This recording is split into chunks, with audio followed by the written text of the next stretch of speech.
Reincarnation of My Mysterious Husband. Episode 5। Suryavanshi farmhouse के बाहर जैसे ही सत्या की गाड़ी आकर रुकी, मिष्टी हैरानी से उसकी तरफ देखने लगी। सत्या ना उसे कारखाने लेकर गया था और ना ही वो मिष्टी को छोड़ने उसके घर गया था। वो उसे फार्म हाउस लेकर आया था और जिस तरह से वो गुस्से से मिष्टी को देख रहा था, मिष्टी को बहुत ज्यादा डर लग रहा था। वो कांपती हुई आवाज में बोली, आप मुझे यहाँ पर क्यों लेकर आए हैं मॉन्स्टर? सत्या उसकी तरफ देखते हुए बोला, अंदर चलो फिर बताता हूँ। मिष्टी जल्दी से बोली, लेकिन मुझे तो घर जाना है। मेरा मतलब है मुझे घर पर एक अर्जेंट काम है। मैं घर जाती हूँ। ये बोलकर वो जैसे ही जीप से बाहर निकली, सत्या उसके सामने आकर खड़ा हुआ और बोला, मन तो कर रहा है तेरे मुंह पर एक चमाट मारूं, लेकिन फिलहाल मैंने खुद पर कंट्रोल रखा हुआ है। अब तू अंदर चल रही है या नहीं? उसकी बात सुनकर मिष्टी रोते हुए बोली, आप बार बार मुझे मारते क्यों हैं? सत्या तुरंत बोला, तेरी हरकतें ही ऐसी है। मैं तो प्यार करना चाहता हूँ, तू करने देगी क्या बंगालन? पर नहीं, तुझे मेरा प्यार तो चाहिए ही नहीं। तुझे तो मेरी डांट देखनी है, मेरा गुस्सा देखना है। तो चल तुझे वही दिखाता हूँ जो तू देखना चाहती है। उसकी बात सुनकर मिष्टी कुछ बोल ही नहीं पाई। वो चुपचाप अंदर की तरफ बढ़ गई और सत्या उसे गहरी नजरों से देखते हुए उसके पीछे पीछे आया। जैसे ही सत्या और मिष्टी अंदर की तरफ आए, वहां पर एक कोने में खड़ी हुई सारी नौकरानियां बाहर की तरफ चली गई। मिष्टी को वहां पर बहुत ज्यादा अजीब लग रहा था।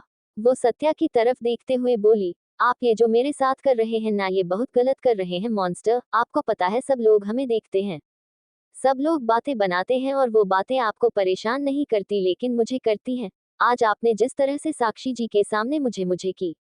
उसकी बात पूरी होती उससे पहले सत्या उसके करीब बढ़ने लगा।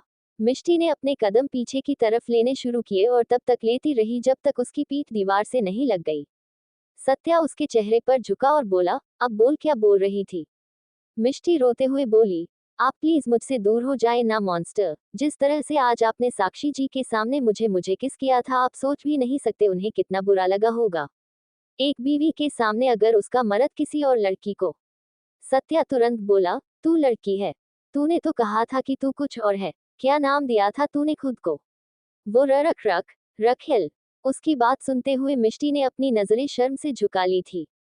वो जल्दी से बोली, मुझे मुझे यहाँ से जाना है। सत्या तुरंत बोला, जाकर दिखा। मिष्टी हैरानी से उसकी तरफ देखने लगी। सत्या उसे गुस्से से देखते हुए बोला, अपनी चूड़ियां क्यों बेच रही थी? मिष्टी के चेहरे का रंग उड़ गया। वो ये बात तो सत्या को बिल्कुल भी नहीं बताना चाहती थी। वो जल्दी से बोली, पुरानी हो रही थी, सोचा इन्हें बेचकर नहीं ले लूंगी। सत्या हंसा और बोला, तुझे मेरे मुंह में लॉलीपॉप नजर आ रहा है क्या? मिष्टी ने जल्दी से अपना चेहरा ना में हिलाया। सत्या एक बार फिर से बोला, तुझे मेरे हाथों में कोई खिलौना नजर आ रहा है क्या? मिष्टी ने एक बार फिर से अपना चेहरा ना में हिलाया। सत्या एक बार फिर से बोला, तुझे मैं पालने में अंगूठा चूता हुआ नजर आ रहा हूँ। मिष्टी तुरंत बोली, कैसी बातें कर रहे हैं आप मॉन्स्टर? सत्या हंसा और बोला, यही तो मैं तुझसे पूछना चाहता हूँ, कैसी बातें कर रही है तू? तुझे लगता है तू मुझे कुछ भी बोलेगी और मैं मान जाऊंगा? मी तुला वेदा दिसतो का? मिष्टी सवालिया नजरों से उसे देखने लगी। सत्या ने अपने माथे पर अपना हाथ रखा और बोला, एक तो तू बंगालन, तुझे मैं पागल दिखाई देता हूँ क्या? ये बोलते हुए उसके चेहरे पर फ्रस्ट्रेशन नजर आ रही थी। मिष्टी ने जल्दी से अपना चेहरा ना में हिलाया। सत्या बिना किसी एक्सप्रेशन के बोला, अब साफ साफ बता, अपनी चूड़ियां क्यों बेच रही थी? मिष्टी अपना चेहरा झुकाकर बोली, वो घर पर पैसों की जरूरत थी। सत्या जल्दी से बोला, तो पैसों की जरूरत थी तो तू चूड़ियां क्यों बेचेगी? मैं मर गया था क्या? जैसे ही उसने कहा, मिश्रा ने तुरंत अपना चेहरा उसकी तरफ उठाया और अगले ही पल उसके होठों पर अपना हाथ रख दिया। वो गहरी सांस लेते हुए बोली, क्यों बोलते हैं आप ऐसा? सत्या ने उसकी कमर पर अपना हाथ रखा और बोला, अब बिल्कुल सच बता, क्यों बेच रही थी चूड़ियां? किसने कहा तुझे चूड़ियों को बेचने के लिए? क्या जरूरत है तुझे पैसों की? इतना तो मैं भी जानता हूँ, अगर तेरे घर पर पैसे चाहिए होंगे तो तेरा भाई मुझसे कहेगा, तेरी एडवांस सैलरी मांगेगा। लेकिन ऐसा नहीं हुआ, मतलब बात कोई और है। अब जल्दी से बात क्या लोचा है? मिष्टी मुंह बनाते हुए बोली, कुछ लोचा नहीं है। सत्या हल्का सा मुस्कुराया और बोला, लगता है तू ऐसे नहीं मानेगी, तुझे मनाना पड़ेगा। ये बोलकर अगले ही पल उसने उसकी कमर पर पूरी तरह से अपनी बाहें लपेट दी और उसे अपने कंधे पर उठा लिया। मिष्टी की आंखें बड़ी हो गई। सत्या अब उसे अंदर कमरे की तरफ लेकर बढ़ गया। मिष्टी जल्दी से उसे रोकते हुए बोली, छोड़िए मुझे मॉन्स्टर, मुझे घर जाना है। मुझे देरी हो रही है, मुझे आप घर जाने दीजिए, कोई आ जाएगा, कोई हमें देख लेगा। अभी वो ये सब बोल ही रही थी कि अब सत्या ने उसे तुरंत बेड पर पटक दिया। मिष्टी गहरी गहरी सांसें लेते हुए उसकी तरफ देखने लगी थी। इस वक्त सत्या की नजरें उसकी जान निकाल रही थी। सत्या अपने कुर्ते के बटन खोलते हुए बोला, तुझे पता है अगर लड़कियां आसानी से नहीं माने ना तो उन्हें मनाने का एक बहुत अच्छा तरीका होता है। उनके साथ थोड़ा सा रोमांस करो। अगर वो रोमांस में तुम्हारा साथ देंगी तो तुम्हारी वैसे ही चांदी और अगर नहीं देंगी तो उन्हें वो बात तो तुम्हें बतानी पड़ेगी जो वो तुमसे छुपाने के लिए अपना दिमाग चला रही है। उसकी बात सुनकर मिष्टी हैरानी से उसकी तरफ देखने लगी। उसे नहीं पता था सत्या का इतना दिमाग चलता होगा। वो जल्दी से बोली, आप मेरे साथ ये सब नहीं कर सकते। सत्या अपना चेहरा हिलाते हुए बोला, मैं तो करूंगा, रोक सकती हो तो रोक कर दिखाओ।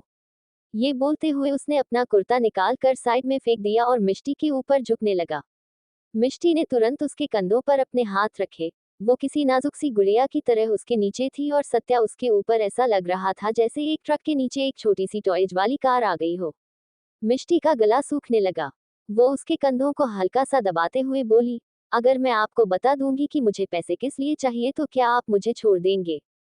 सत्या उसके गाल पर अपना हाथ रख कर बोला, छोड़ूंगा तो मैं तुझे साथ चंद नहीं। तू इतना बता तुझे पैसे किस लिए चाहिए? मिष्टी समझ चुकी थी कि अब वो ज्यादा वक्त वो बात छुपा नहीं पाएगी, लेकिन वो सीधे सीधे वो बात सत्या को बता भी नहीं सकती थी, इसलिए गहरी सांस लेकर बोली, वो एक्चुअली वीर भाई साइकिल पर कारखाने जाते हैं तो मुझे उनके लिए बुरा लगता है। मैं चाहती थी कि मैं उनको एक मोटरसाइकिल दिला दूं, इसलिए मैंने अपनी चूड़ियां बेचने का सोचा और कसम से मैं सच में उनकी मोटरसाइकिल के लिए ही चूड़ियां बेच रही थी। ये बोलते हुए उसने अपनी गर्दन पर चिकोटी काट ली। सत्या अब उसे शक भरी निगाहों से देख रहा था। उसे मिष्टी की बात में अब झूठ नहीं लग रहा था, इसीलिए हल्का सा मुस्कुराते हुए बोला, अपने भाई से इतना प्यार करती है? मिष्टी ने जल्दी से अपना चेहरा हाँ में हिलाया। सत्या उसके होठों पर झुकने लगा। मिष्टी ने तुरंत अपना चेहरा दूसरी तरफ घुमा लिया।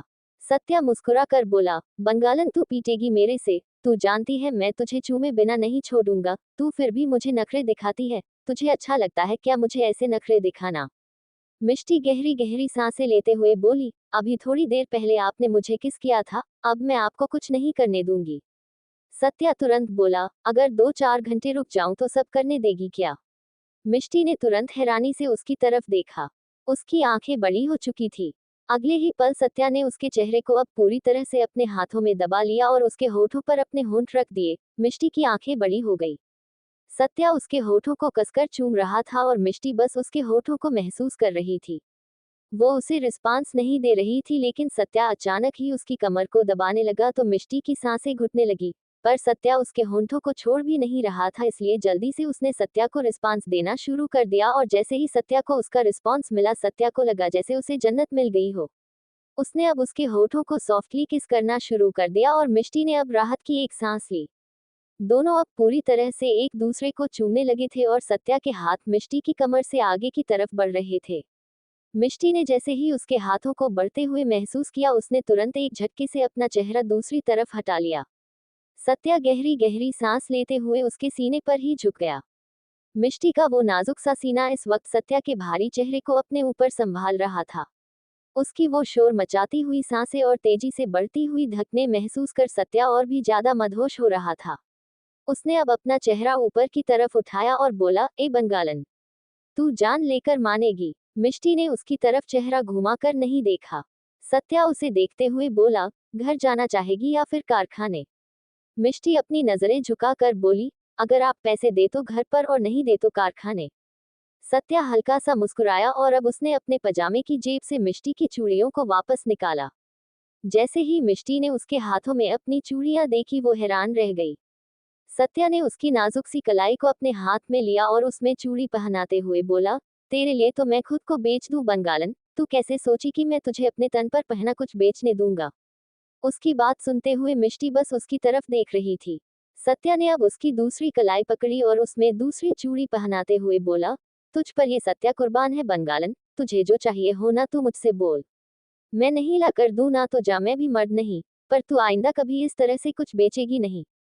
एक मर्द वो होता है जो अपनी बीवी की सारी ख्वाहिशें पूरी करे, और मेरे होते हुए अगर मेरी बंगालन को अपनी जान से प्यारी चीज बेचनी पड़े तो तू है मेरे जिंदा होने पर भी। मिष्टी की आंखों में अब नमी तैरने लगी। सत्या उसकी तरफ देखते हुए बोला, तेरी माँ की चूड़ियां हैं ना ये उसकी आखिरी निशानी। ये बोलते हुए उसके चेहरे पर सवालिया एक्सप्रेशन थे। मिष्टी ने अपना चेहरा हाँ में हिलाया। सत्या उसके हाथों को चूम कर बोला, आइंदा कभी इन्हें अपने हाथों से मत निकालना। जब हम दोनों का लगन होगा ना तो भी तू यही चूड़ियां पहन कर रखना। मिष्टी ने रोते हुए अपना चेहरा दूसरी तरफ घुमा लिया। सत्या अब ऊपर की तरफ उठा और उसकी तरफ देखते हुए बोला, चल आजा तुझे कारखाने छोड़ दूं। मिष्टी अब एक बार फिर से उसकी तरफ देखने लगी। सत्या ने एक गहरी सांस ली और सामने टेबल की तरफ बढ़ने लगा, जहां पर उसने अपना कुर्ता उतार कर रखा था। मिष्टी तुरंत बिस्तर से उठी और अगले ही पल भागते हुए उसके करीब आए और उसके सीने से लग गई। सत्या का दिल धक सा रह गया। इस वक्त उसे जो सुकून मिला वो उस सुकून को शब्दों में बयां नहीं कर सकता था। मिष्टी ने अपने हाथ सत्या की पीठ पर कस दिए। सत्या उसकी कमर पर हाथ कसते हुए बोला, ए बंगालन, अब ऐसे मेरे सीने से लगेगी तो फिर देख ले परेशानी तुझे होगी।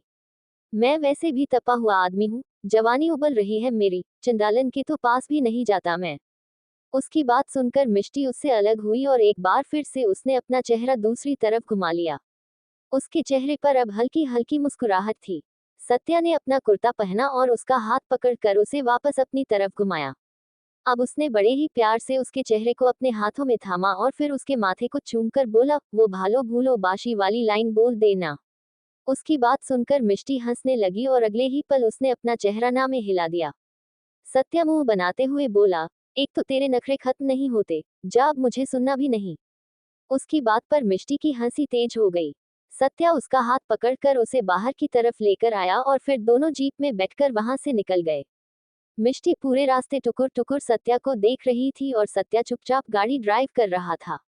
उसका मन तो कर रहा था कि अपनी बंगालन को एक बार फिर से धर ले, लेकिन फिलहाल आज के लिए इतना ही काफी था। अभी वो दोनों रास्ते में ही थे कि अचानक ही उनकी जीप के सामने एक जीप आकर रुकी। उस जीप को देखते हुए सत्या के चेहरे पर हल्का गुस्सा झलकने लगा। वहीं मिष्टी भी हैरान थी। सत्या ने मिष्टी का हाथ अपने हाथ में पकड़ा हुआ था। मिष्टी तुरंत उससे अपना हाथ छुड़ाने लगी ताकि सामने वाला आदमी उसका हाथ देख न ले, लेकिन सत्या ने उसका हाथ नहीं छोड़ा। मिष्टी धीमे से बोली, क्या कर रहे हैं आप मॉन्स्टर? हाथ छोड़िए ना। सत्या ने अब एक नजर उसकी तरफ देखा और बोला, तू यहाँ से हिलना मत, मैं अभी आया। ये बोलकर वो जीप से बाहर निकला, लेकिन जाते जाते उसने सामने रखा हुआ अपना देसी कट्टा उठाया और आगे की तरफ बढ़ गया। मिष्टी की आंखें बड़ी हो गई। उसका दिल जोरों से धक धक कर रहा था। वही सामने वाली जीप से भी वो आदमी निकला और सत्या की तरफ आया। वो आदमी गुर्जर था, जिसे लोग गुर्जर भाव के नाम से भी जानते थे।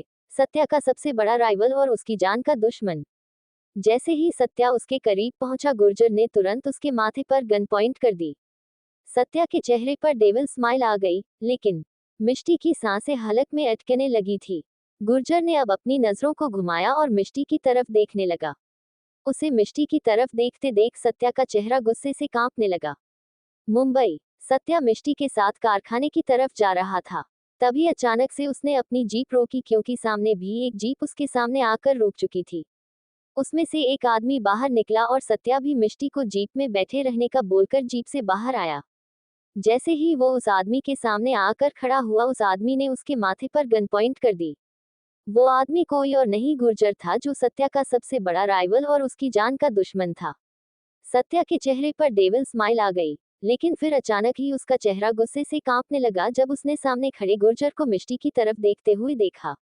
वहीं गुर्जर तिरछी मुस्कुराहट के साथ बोला, ये लड़की कौन है? लगता है नई आइटम पसंद आई है तुझे। जैसे ही उसने कहा, सत्या ने गुस्से से उसका गिरेबान पकड़कर गरजते हुए कहा, जुबान जरा सोच समझ कर खोलना गुर्जर, मेरा हाथ खुला तो तेरा बहुत कुछ बंद हो जाएगा। उसकी बात सुनकर गुर्जर हंसा और बोला, पहले तो मुझे शक था, लेकिन तेरा गुस्सा देखकर अब कंफर्म हो गया कि ये लौंडिया तेरे लिए बहुत खास है। सत्या का गुस्सा और भी ज्यादा बढ़ रहा था। वही मिष्टी की सांस हलक में अटक रही थी। सत्या और गुर्जर को यूं देखकर उसे बहुत ज्यादा डर लग रहा था। जिस तरह से गुर्जर ने सत्या के माथे पर गन पॉइंट की थी, उसने अपने हाथों को जोड़ रखा था और भगवान से दुआ कर रही थी कि सत्या को कुछ ना हो। वही गुर्जर ने अब अपनी गन नीचे की। मिष्टी ने राहत की एक सांस ली। सत्या उसकी तरफ देखते हुए मुस्कुराया और बोला, क्या हुआ? अपनी गन नीचे क्यों कर ली? मारेगा नहीं मुझे? ये बोलते हुए उसने अपनी कमर से गन निकाली और उसे लोड करने लगा। गुर्जर उसकी तरफ देखते हुए बोला, तुझे खत्म करने की ख्वाहिश तो मेरी बहुत पहले से है, लेकिन अफसोस अभी इस ख्वाहिश को पूरा करने का वक्त नहीं आया। सत्या हंसा और बोला, क्यों? तुझे भी किसी चीज का इंतजार है क्या? मेरा मतलब है तू कब से मुहूर्त देखने लगा? किसी पंडित से मेरी मौत का मुहूर्त निकलवा रहा है तू? मुझे भी बता दे, मैं भी उस पंडित से कांटेक्ट कर लूं। उसकी बात सुनकर गुर्जर हंसते हुए बोला, जब मौका मिलेगा तुझे उस पंडित से भी मिलवाऊंगा। खैर मेरी बात अब तू कान खोल कर सुन ले।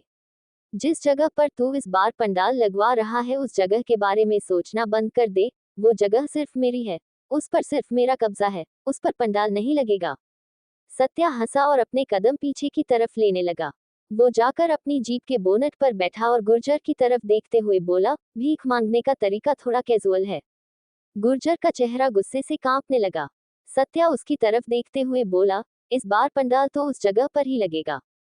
तू चाहे तो कोशिश कर सकता है मुझे रोकने की। गन उठा और गोली मेरे सर के आर पार कर दे। मेरी मौत से पूरे मुंबई में ऐसा मातम छाएगा कि इस बार का तो छोड़, अगली बार का भी गणपति महोत्सव नहीं मनाया जाएगा। फिर वो जगह भी तेरी और अक्खी मुंबई पर भी तेरा कब्जा। उसकी बात सुनकर गुर्जर हंसा और बोला, लगता है तू भी मेरे हाथों से मरने के लिए मरे जा रहा है। सत्या हंसा और बोला, मेरा तो पूछ मत तू। ऐसा लग रहा है जैसे करवा चौथ का व्रत रखा है मैंने और तू साला चांद की तरह भाव खा रहा है। ये बोलते हुए उसकी नजर ऊपर आसमान की तरफ गई थी जहां पर अब रात होने की वजह से चांद निकलने लगा था। गुर्जर उसके करीब आया और पहले कुछ पल उसे देखता रहा और फिर मिष्टी की तरफ देखकर बोला, तुझे तो फिलहाल मैं नहीं मार सकता, लेकिन सोच अगर मैंने तेरे खास लोगों को कोई नुकसान पहुंचा दिया तो। उसकी बात सुनकर सत्या उसके चेहरे पर झुका और बोला, कर दी ना नामर्द वाली बात, साले मार दे तू मेरे सीने में गोली मार। नामर्दों की तरह लड़कियों को बीच में क्यों ला रहा है? और तू पंडाल की बात करता है? जिस पर तेरी नजरें हैं ना, अगर उसे तेरी वजह से खरोच भी आई तो तेरी कब्र के लिए जो 4 फीट जगह चाहिए होगी ना, वो भी मैं तुझे नसीब नहीं होने दूंगा।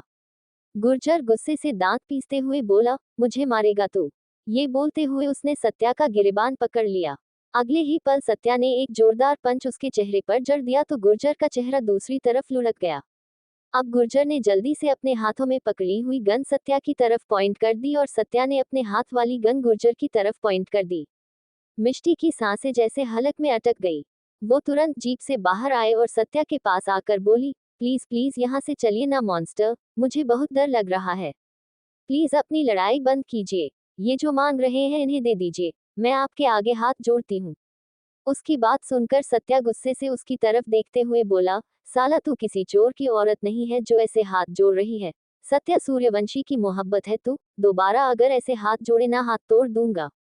उसकी बात सुनकर मिष्टी और भी ज्यादा डर गई। वहीं गुर्जर हंसते हुए बोला, क्यों डांट रहा है बेचारी को? उसे क्या पता हम दोनों के बारे में। खैर कोई बात नहीं, लड़की डर रही है तो जा ले जाए से। पर इतना याद रखो जिस दिन मुझे मर्दानगी दिखाने का मौका मिला ना, उस दिन छोड़ूंगा नहीं मैं किसी को। ये बोलते हुए उसने मिष्टी की तरफ देखा और सत्या ने गुस्से से मुट्ठियां कस ली। उसका मन तो कर रहा था कि गुर्जर का मुंह तोड़ दे, लेकिन उसकी नजर मिष्टी पर भी थी जिसकी आंखों से आंसू बरस रहे थे। अगले ही पल वो अपनी जीप से उतरा और तुरंत मिष्टी का हाथ पकड़कर जीप की दूसरी तरफ आया। उसने मिष्टी को जीप में बिठाया और खुद भी ड्राइविंग सीट पर आकर बैठा। गुर्जर तिरछी मुस्कुराहट के साथ उसे देख रहा था। सत्या ने जीप स्टार्ट की और देखते ही देखते उसकी जीप आगे की तरफ निकल गई और गुर्जर अपनी जगह पर खड़ा हंसने लगा। उसकी आंखों के सामने मिष्टी का चेहरा घूम रहा था और कुछ सोचते हुए उसकी मुस्कुराहट और भी ज्यादा लंबी होती जा रही थी। वहीं दूसरी तरफ मिष्टी अपना सर झुकाकर सत्या के बगल में बैठी थी और उसकी आंखों से आंसू अभी भी गिर रहे थे। एक बार फिर से अब सत्या ने गाड़ी रोकी और मिष्टी की तरफ देखने लगा। वो मिष्टी की तरफ देखते हुए बोला, मेरी तरफ देख बंगालन। मिष्टी ने अपना सिर ना में हिलाया। सत्या एक बार फिर से बोला, मैंने कहा ना मेरी तरफ देख बंगालन। मिष्टी ने अब नजरें उठाकर उसकी तरफ देखा। सत्या तुरंत उसके गाल पर अपना हाथ रख कर बोला, तू मुझे गुस्सा दिलाएगी तो मुझे गुस्सा ही आएगा ना बंगालन, प्यार करने का मौका तो तू वैसे भी नहीं देती, लेकिन गुस्सा हर बात पर दिला देती है। तुझे क्या जरूरत थी अपने हाथ जोड़ने की? साला कोई भिखारी हूं क्या मैं जो मेरी बीवी लोगों के सामने हाथ जोड़ेगी? मिष्टी मुंह बनाते हुए बोली, बीवी नहीं हूं मैं आपकी। सत्या तुरंत बोला, चल बीवी नहीं बनती पति बन जा, तेरे लिए मैं खुद को चेंज कर लूंगा, तू कहे तो अपना ऑपरेशन करवा लेता हूँ। उसकी बात सुनकर मिष्टी की हंसी छूट गई। अपनी हंसी छुपाते हुए उसने तुरंत अपना चेहरा दूसरी तरफ घुमा लिया। सत्या एक बार फिर से बोला, सोच मेरा पेट जब बाहर को निकलेगा तो लोग कैसे देखेंगे मुझे, और अगर गलती से बच्चे मुझ पर चले गए तो, और हमारी लड़की हुई तो, उसकी मूछें निकलेगी तो, नहीं नहीं यार ये तो बहुत गलत काम हो जाएगा, मुझे नहीं बनना लड़की, मैं मस्त लड़का ही ठीक हूँ। मिष्टी उसकी बातें सुनते हुए अपनी हंसी दबाए जा रही थी और अब सत्या ने पीछे से उसे अपनी बाहों में भर लिया था। मिष्टी का दिल जोरों से धड़कने लगा था, लेकिन जैसे ही उसे ख्याल आया कि वो दोनों रास्ते में, वो तुरंत पीछे की तरफ हट गई। सत्या तुरंत बोला, अब ये देख ले, गुस्सा दिलाने में कोई मौका नहीं छोड़ा, लेकिन प्यार करने लगा तो तुरंत पीछे हट गई जैसे मुझ में से कट निकलता हो। मैं क्या कट देता हूँ बंगालन। मिष्टी मुंह बनाते हुए बोली, मुझे घर जाना है। सत्या हंसा और बोला, मैं कौन सा तुझे हनीमून पर थाईलैंड लेकर जा रहा हूँ। मिष्टी मुंह बनाते हुए बोली, मुझे हनीमून पर वहां जाना भी नहीं, बहुत गंदी जगह है वो। सत्या तुरंत बोला, तूने कहाँ पर देखा। मिष्टी जल्दी से अपने होठों को अपने दांतों के तले दबाने लगी। सत्या उसे घूरते हुए बोला, जल्दी जल्दी बोल कहाँ देखा तूने। मिष्टी मायूसी भरा चेहरा बनाते हुए बोली, वो मैंने अपने फोन पर देखा था, मतलब ऐसे ही यूट्यूब खोलकर पता नहीं क्या देख रही थी मैं। तभी मैंने देखा कि थाईलैंड में गंदी गंदी चीजें होती हैं जिनके लिए लोग थाईलैंड बहुत ज्यादा जाते हैं, इसलिए मैं नहीं जाऊंगी वहां पर। सत्या मुस्कुराया और बोला, अच्छा तो फिर कहाँ जाएगी। मिष्टी कुछ सोचते हुए बोली, हम कुल्लू मनाली जाएंगे। वहां पर ऊंची ऊंची पहाड़ियां होती हैं और वहां का मौसम भी बहुत अच्छा होता है। ऐसे तो हमारी मुंबई भी कम नहीं, लेकिन सुना है कुल्लू मनाली की तो बात ही अलग है। सत्या हल्का सा मुस्कुराते हुए बोला, मतलब तू मेरे साथ हनीमून पर जाएगी। उसकी बात सुनकर अब मिष्टी के तोते उड़ गए। वो कब से सत्या से क्या बातें कर रही थी, अब जाकर उसे समझ में आया। वो जल्दी से बोली, नहीं बिल्कुल भी नहीं।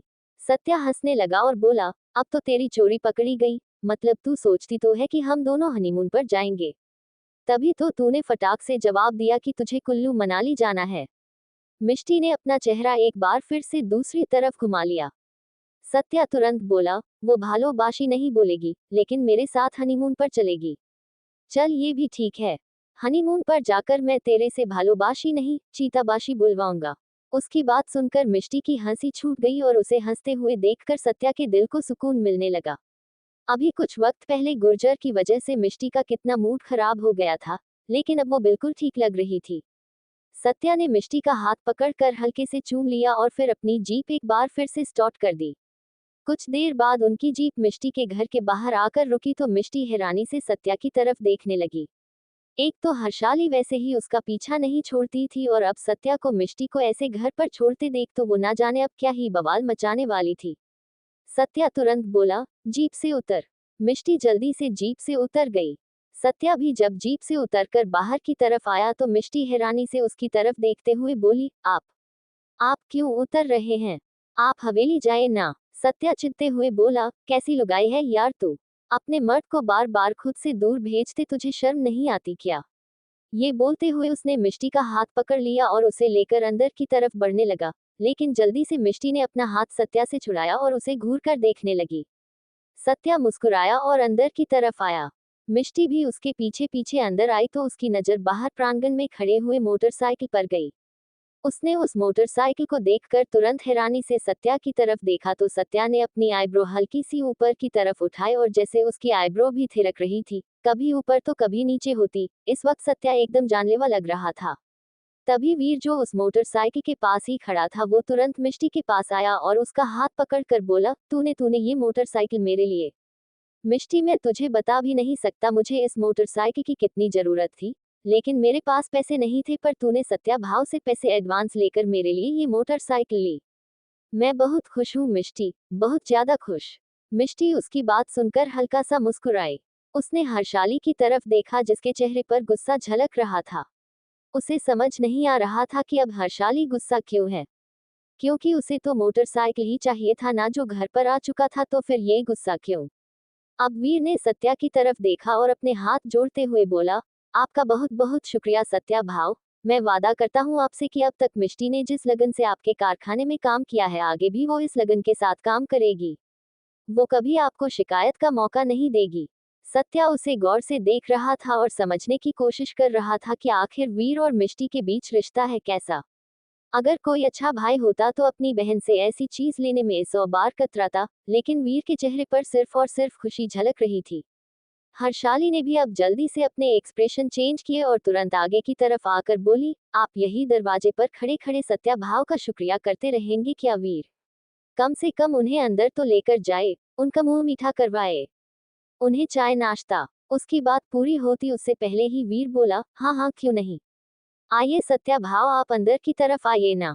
वीर की बात सुनकर सत्या ने तिरछी नजरों से मिष्टी की तरफ देखा जो इशारों में उसे अंदर जाने से मना कर रही थी, लेकिन सत्या हल्का सा मुस्कुराते हुए वीर के साथ अंदर की तरफ बढ़ गया। मिष्टी हैरानी से उसकी तरफ देखने लगी। वो भी जल्दी से उन दोनों के पीछे पीछे जाने लगी, लेकिन तभी अचानक से हर्षाली ने उसका हाथ पकड़ लिया। मिष्टी हैरानी से उसकी तरफ देखते हुए बोली, क्या हुआ हर्षाली भाभी? हर्षाली गुस्से से बोली, जैसे तुझे नहीं पता क्या हुआ है। मैंने तुझसे पैसे मांगे थे लेकिन तूने क्या किया? खुद से ही मोटरसाइकिल लाकर वीर को दे दी ताकि तेरा नाम बन जाए और मैं वीर को खुश ना कर पाऊं। मिष्टी हैरानी से बोली, मेरा मेरा ऐसा कोई इरादा नहीं था और मेरा यकीन करो मुझे तो पता भी नहीं था कि मॉन्स्टर, मेरा मेरा मतलब है वो सत्या। उसके आगे की जुबान चल ही नहीं रही थी क्योंकि वो सत्या के आगे अब भाव तो बिल्कुल भी नहीं लगा सकती थी। वही हर्षाली के चेहरे पर शातिर मुस्कुराहट तैर गई। वो उसे तिरछी नजरों से देखते हुए बोली, एक बार सत्या भाव को यहाँ से बाहर जाने दे, उसके बाद मैं तुझे बताती हूँ तेरे क्या इरादे थे और क्या नहीं। ये बोलकर वो तुरंत अंदर की तरफ बढ़ गई और मिष्टी डर से कांपने लगी। घोष निवास। सत्या वीर के साथ घर के अंदर की तरफ जा चुका था और अब हर्षाली भी मिष्टी को वार्निंग देने के बाद घर के अंदर चली गई थी। मिष्टी बाहर ही खड़ी थी और सोच रही थी कि अब पता नहीं हर्षाली क्या ही करेगी। उसे बहुत ज्यादा डर लग रहा था। वहीं दूसरी तरफ सत्या अंदर सोफे पर बैठा था और वीर उसके सामने खड़ा था। हर्षाली तुरंत ट्रे में पानी के गिलास रखकर लेकर आई। उसने जैसे ही गिलास सत्या की तरफ बढ़ाया सत्या ने पानी का गिलास लिया और फिर वीर की तरफ देखते हुए बोला, लगता है तुम दोनों भाई बहन एक दूसरे से बहुत प्यार करते हो। तभी तो मिष्टी ने मुझे तुम्हारे लिए मोटरसाइकिल लाने को कहा, कह रही थी कि वो तुम्हें पैदल या फिर साइकिल पर कारखाने जाते हुए नहीं देख सकती। वीर ने मुस्कुराकर मिष्टी की तरफ देखा और बोला, मेरी बहन तो है ही बड़ी प्यारी। मिष्टी बस फीका सा मुस्कुराई।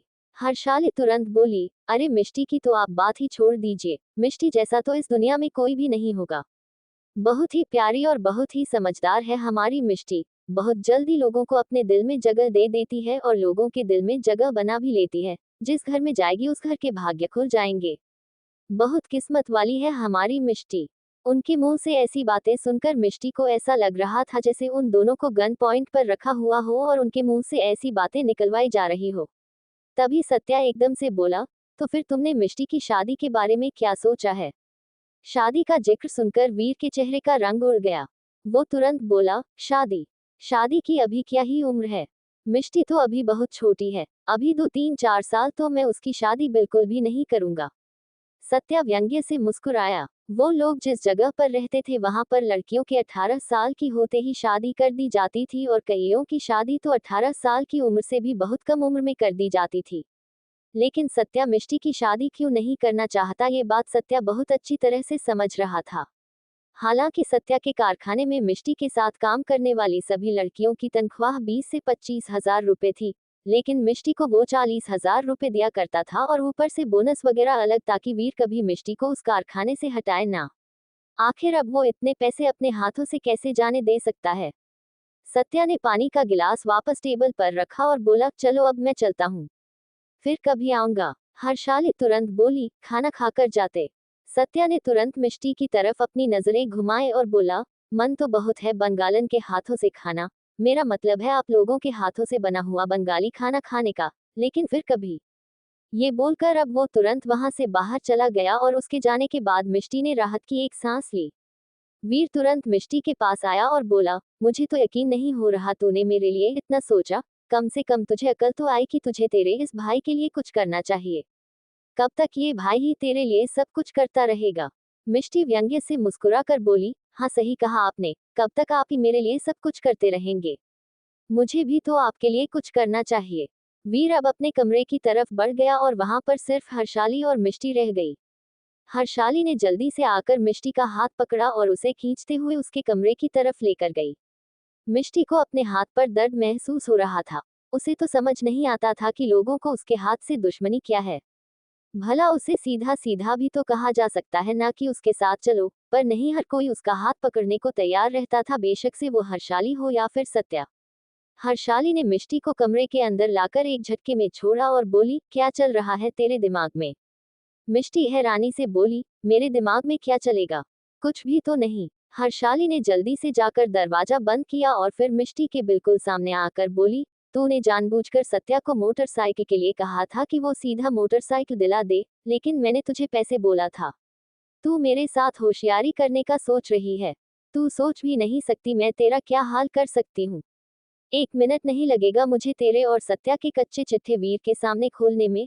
अगर जाकर उसे बताऊंगी ना कि तू सत्या के साथ कैसे आवारागर्दी करती फिर रही है, तो 1 मिनट में वो तुझे इस घर से बाहर निकाल देगा। और ऊपर से जो तेरा बुरा हाल करेगा वो अलग। मिष्टी जल्दी से बोली, मैंने कोई आवारागर्दी नहीं की है हर्षाली। तुम भी जानती हो कि सत्या ऐसे इंसान नहीं है। उसके मुंह से सिर्फ सत्या सुनकर हर्षाली व्यंग्य से मुस्कुराए और बोली, बहुत जल्दी तू सत्या भाव से सत्या पर नहीं पहुंच गई। मतलब सिर्फ सत्या ही नहीं, तू भी सत्या के लिए पागल है। देख, तुम दोनों को जो करना है करो, जैसा इश्क लड़ाना है लड़ाओ। मुझे कोई प्रॉब्लम नहीं, लेकिन अगर गलती से मेरा मुंह खुल गया ना तो तू सोच भी नहीं सकती तेरे सत्या का क्या हाल होगा। पूरे मुंबई में जलील हो जाएगा वो। लोग उसके बारे में भी बहुत कुछ बोलेंगे। उसकी इज्जत भी सरेआम उछाली जाएगी कि कैसे वो अपनी बीवी को घर पर छोड़कर दूसरों की बहू बेटियों पर अपनी नजरें डालता फिर रहा है। उसकी बात सुनकर मिष्टी के चेहरे पर दर्द झलकने लगा। हर्षाली तुरंत बोली, एक मौका और देती हूँ मैं तुझे, मुझे 50,000 रुपए नकद चाहिए, आखिरी मौका है ये तेरे पास। अगर तूने मुझे ये पैसे नहीं ला कर दिए ना तो इस बार मैं सिर्फ वीर को तेरे बारे में नहीं बताऊंगी बल्कि सरेआम तुम दोनों को जलील करूंगी। सुना है गणपति पंडाल लगने वाला है मैदान में, सोच अगर वहां पर मैंने ऐसा वैसा कुछ बोल दिया तो। उसकी धमकी सुनकर मिष्टी के चेहरे का रंग उड़ गया। हर्षाली अब चेहरे पर शातिर मुस्कुराहट लिए वहां से चली गई और मिष्टी के चेहरे पर पसीना झलकने लगा। वो एक पल के लिए खुद के लिए तो सब कुछ बर्दाश्त कर भी लेती, लेकिन सत्या सत्या के लिए कुछ नहीं बर्दाश्त कर सकती थी। बेशक से वो कहती नहीं थी, लेकिन उसकी जान बसती थी सत्या में। उसे समझ नहीं आ रहा था कि वो करे तो करे क्या। उसने अपने हाथों की तरफ देखा।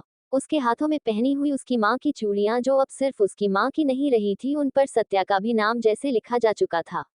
उन्हें तो वो अब किसी कीमत पर खुद से दूर नहीं कर सकती थी।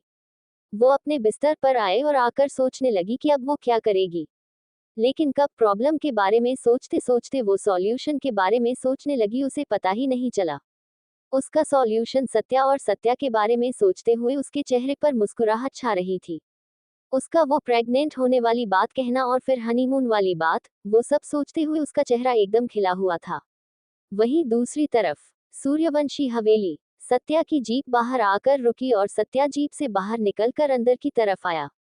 अंदर आते ही एक लड़की जो हॉल में बैठी थी वो तुरंत उसकी तरफ भागते हुए आए और आकर सीधा उसके सीने से लग गई। सत्या ने उसकी पीठ पर अपना हाथ हल्का सा रखा। उसके चेहरे पर हल्की मुस्कुराहट थी। वो लड़की सत्या से अलग हुई और बोली, मैं कब से आपका इंतजार कर रही थी भाई, आपको पता है पूरे 2 घंटे हो गए। मैं इतनी ज्यादा थकी हुई थी, लेकिन आपसे मिलने के चक्कर में मैं अपने कमरे में भी नहीं गई ताकि आराम कर सकूं। सत्या उसकी तरफ देखते हुए बोला, अगर मुझे पता होता तू मेरा इंतजार कर रही है तो मैं कब का घर आ चुका होता, लेकिन तूने मुझे फोन ही नहीं किया। वो लड़की कुछ बोलती उससे पहले ही अम्मा वहां पर आए और उस लड़की के सिर पर अपना हाथ रखकर बोली, क्योंकि इसे तुझे प्राइस जो देना था। वो लड़की अम्मा की बात सुनकर हंसी और बोली, प्राइस नहीं अम्मा, सरप्राइज। ये बोलकर वो लड़की एक बार फिर से खिलखिलाकर हंसने लगी। वो लड़की कोई और नहीं, सत्या की बहन हंसिका थी। वही ऊपर रेलिंग से लगकर खड़ी साक्षी उन दोनों की तरफ देख रही थी। अभी कुछ वक्त पहले सत्या उसे जिस तरह से सुना कर गया था और उसने जिस तरह से उसके सामने ही मिष्टी को किस किया था, वो सीन साक्षी भूल नहीं पा रही थी और उसी के चलते वो गुस्से से एकदम उबल रही थी। सत्या हंसिका की तरफ देखते हुए बोला, तू खुद तो आराम करने अपने कमरे में नहीं गई, अब मुझे अंदर आने देगी या नहीं? हंसिका हंसते हुए पीछे की तरफ हट गई और फिर सत्या आगे की तरफ आया। आते ही उसकी नजर ऊपर रेलिंग से लगकर खड़ी साक्षी पर गई और उसके चेहरे पर तिरछी मुस्कुराहट आ गई। साक्षी ने अपने हाथ और रेलिंग पर कस दिए और तुरंत अपने कमरे में चली गई। हंसिका उन दोनों को देखकर धीमे से बोली, लगता है अभी भी आपके और वहिनी के बीच कुछ ठीक नहीं हुआ है भाई। सत्या हल्का सा मुस्कुराया और बोला, कभी हम दोनों के बीच कुछ ठीक होगा भी नहीं। तू ये छोड़, तू ये बता, तूने मुझे आने से पहले बताया क्यों नहीं? हंसिका हंसी और बोली, अगर मैं आपको पहले बता देती तो मेरा सरप्राइज खराब हो जाता भाई, और फिर मैं आपके चेहरे पर ये स्माइल कैसे देखती? फिर तो मैं आपके चेहरे पर परेशानी देखती जो तब तक रहती जब तक मैं सही सलामत घर नहीं पहुंच जाती। सत्या हल्का सा मुस्कुराया। अम्मा तुरंत बोली, अब तुम दोनों यूं ही बातें करते रहोगे या फिर कुछ खाना पीना भी खाओगे? जा सत्या, जल्दी से अपने हाथ पैर धोकर नीचे आ जा, तब तक मैं तुम दोनों के लिए खाना लगाती। तू भी हंसिका, अब जल्दी से तू भी अपना हाथ मुंह धो ले। उनकी बात सुनकर हंसिका तुरंत अपने कमरे में चली गई और सत्या भी अपने कमरे की तरफ आया।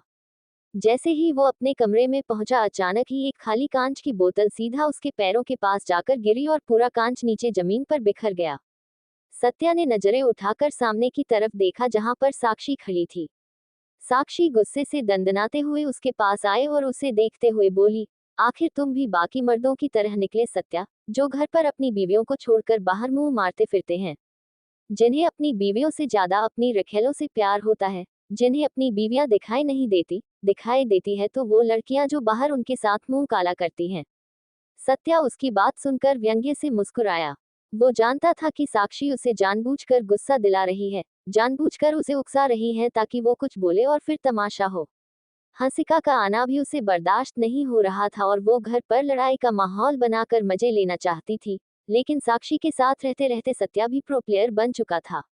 सत्या उन कांच के टुकड़ों को पूरी तरह से इग्नोर करके अंदर की तरफ आया और फिर वॉशरूम की तरफ बढ़ गया। उसे चुपचाप वॉशरूम जाते देख साक्षी तुरंत उसके सामने आकर खड़ी हुई और बोली, मेरी बातों का जवाब दे सत्या। क्यों कर रहा है तू ऐसा? हाँ, क्या देती है वो मिष्टी तुझे ऐसा जो मैं नहीं दे सकती? क्या कमी है मेरे अंदर? ये बोलते हुए अब उसकी आवाज कांप रही थी। सत्या ने पलटकर उसकी तरफ देखा और बोला, देख मेरे पास ज्यादा टाइम नहीं है, 10-15 मिनट में मुझे वापस नीचे जाना है, और अगर मैं तेरी कमियां बताने बैठा ना तो अब जो बैठा कल सुबह तक बैठा ही रह जाऊंगा, पर कमियां खत्म नहीं होगी, इसलिए ये वाला प्रोग्राम फिर कभी रखे क्या? फिक्र मत कर, तेरी एक एक कमी मैं बरोबर बताऊंगा। उसकी बात सुनते हुए साक्षी ने अपने जबड़े कस लिए। वो जल्दी से उसके पास आए और उसके सीने पर अपना हाथ रखकर बोली, एक बार मुझे उन नजरों से देख तो सही सत्या, जिन नजरों से तू मिष्टी को देखता है, तुझे मुझसे भी प्यार। उसकी बात पूरी होती उससे पहले ही सत्या की हंसी छूट गई। उसे हंसते हुए देखकर साक्षी बस चुपचाप उसकी तरफ देख रही थी। सत्या हंसते हुए बेड पर आकर बैठा और बोला, तेरे मुंह से ये प्यार शब्द भी ना मुझे किसी गाली की तरह लगता है साक्षी, तुझे पता भी है प्यार होता क्या है? कहाँ तू और कहाँ मिष्टी? तू उसके पैर की जूती के बराबर भी नहीं है और तू चली सत्या के दिल में मिष्टी की जगह लेने। उसके मुंह से अपनी बेइज्जती भरे शब्दों को सुनकर साक्षी का पारा और भी ज्यादा हाई होने लगा था। सत्या अब तिरछी नजरों से देखते हुए बोला, तू तो क्या दुनिया की कोई भी लड़की मेरी मिष्टी की तरह नहीं हो सकती, वो मेरी मिष्टी की जगह नहीं ले सकती। बेशक से दिन रात हो सकता है और रात दिन, लेकिन ये सत्या कभी अपनी मिष्टी की तरह तुझे देखने से अच्छा अपनी आंखों को दान करना मैं ज्यादा बेहतर समझूंगा, समझ में आए तुझे? ये बोलकर वो अब अपनी जगह से उठा और वॉशरूम की तरफ चला गया। साक्षी ने गुस्से से मुठ्ठियां कस ली थी। वो दांत पीसते हुए बोली, मुझे लगता है मुझे पहले इस मिष्टी का ही इलाज करना पड़ेगा। समझाया था इसे कि अपने पति को मैं खुद खुश रख लूंगी, ये हम दोनों के बीच में ना आए, लेकिन नहीं, इसे तो हम दोनों के बीच आना है ना, तो अब देख मैं कैसे इसे रास्ते से हटाती। ये बोलते हुए उसने टेबल पर रखा अपना फोन उठाया और किसी को एक मैसेज किया। वहीं दूसरी तरफ मिष्टी खाना बनाकर अपने कमरे में आई। उसे कुछ अजीब सा लग रहा था, ऐसा लग रहा था जैसे कुछ तो कमी है। उसका मन सत्या से बात करने का था, लेकिन उसका तो फोन ही खराब हो चुका था जिससे वो सत्या को फोन कर ही नहीं सकती थी। तभी अचानक से उसे अपनी बालकनी की तरफ से कुछ आवाज आई। वो एकदम से डर गई, कहीं कोई चोर ना हो, ये सोचकर जल्दी से उसने कमरे की सारी लाइट ऑन कर दी और सामने बालकनी की तरफ देखने लगी। अगले ही पल उसकी आंखें बड़ी हो गई और दिल धक सा रह गया जब उसने बालकनी से सत्या को अंदर आते हुए देखा। Thank you for listening. Like और कमेंट करना ना भूलें और मोर स्टोरीज के लिए सब्सक्राइब करें। मिलते हैं नेक्स्ट वीडियो में।